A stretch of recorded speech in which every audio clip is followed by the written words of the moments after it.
योगिनी एकादशी का व्रत महापापों को शांत कर महान पुण्य देने वाला तथा 88,000 ब्राह्मणों को भोजन कराने का फल प्राप्त कराने वाला है। एकादशी महात्म्य हम श्रवण करेंगे।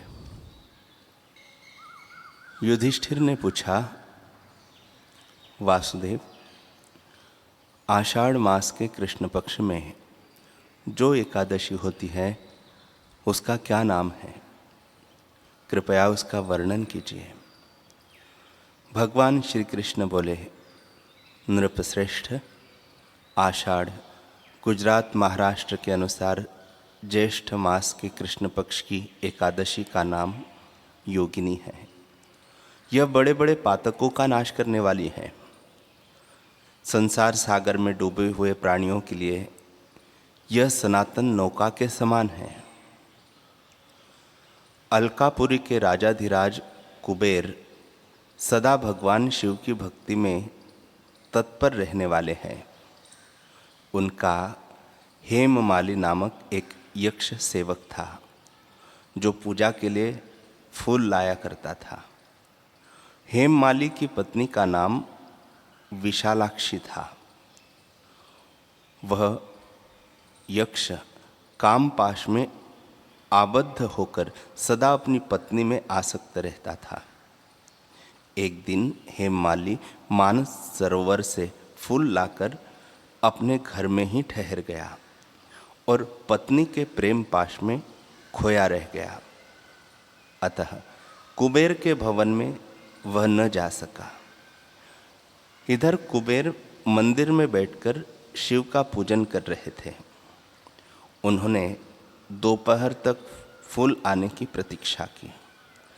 जब पूजा का समय व्यतीत हो गया तो यक्षराज ने कुपित होकर सेवकों से कहा, यक्षों, दुरात्मा हेममाली को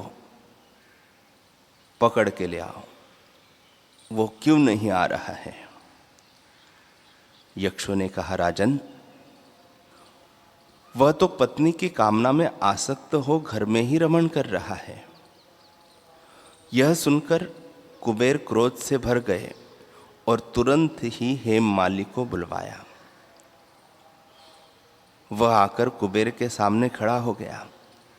उसे देखकर कुबेर बोले, ओ पापी, अरे दुष्ट, ओ दुराचारी, तूने भगवान की अवहेलना की है।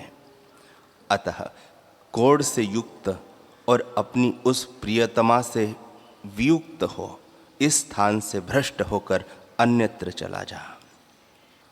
कुबेर के ऐसे कहने पर वह उस स्थान से नीचे गिर गया।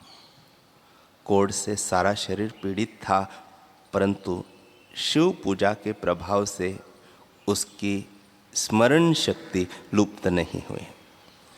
तदनंतर वह पर्वतों में श्रेष्ठ मेरुगिरी के शिखर पर गया।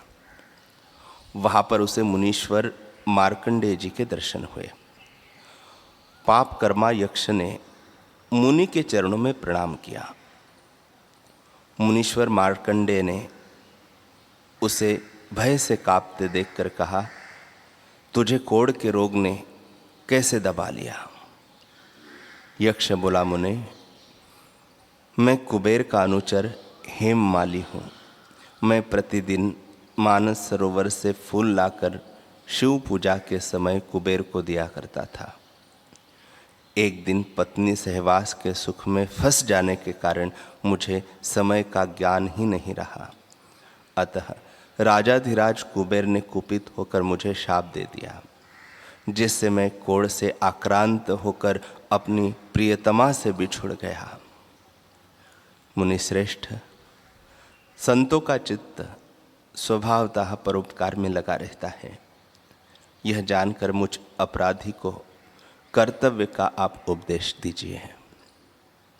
मार्कंडेय जी ने कहा, तुमने यहाँ सच्ची बात कही है, इसलिए मैं तुम्हें कल्याणप्रद व्रत का उपदेश करता हूँ। तुम आषाढ़ मास के कृष्ण पक्ष की योगिनी एकादशी का व्रत करो। इस व्रत के पुण्य से तुम्हारा कोढ़ निश्चय ही दूर हो जाएगा।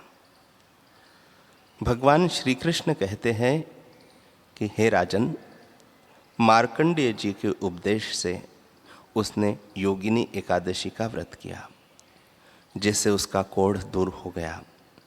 उस उत्तम व्रत का अनुष्ठान करने पर वह पूर्ण सुखी हो गया। नृपश्रेष्ठ, यह योगिनी का व्रत ऐसा पुण्यदायी है कि 88,000 ब्राह्मणों को भोजन कराने से जो फल मिलता है वही फल योगिनी एकादशी का व्रत करने वाले मनुष्य को मिलता है।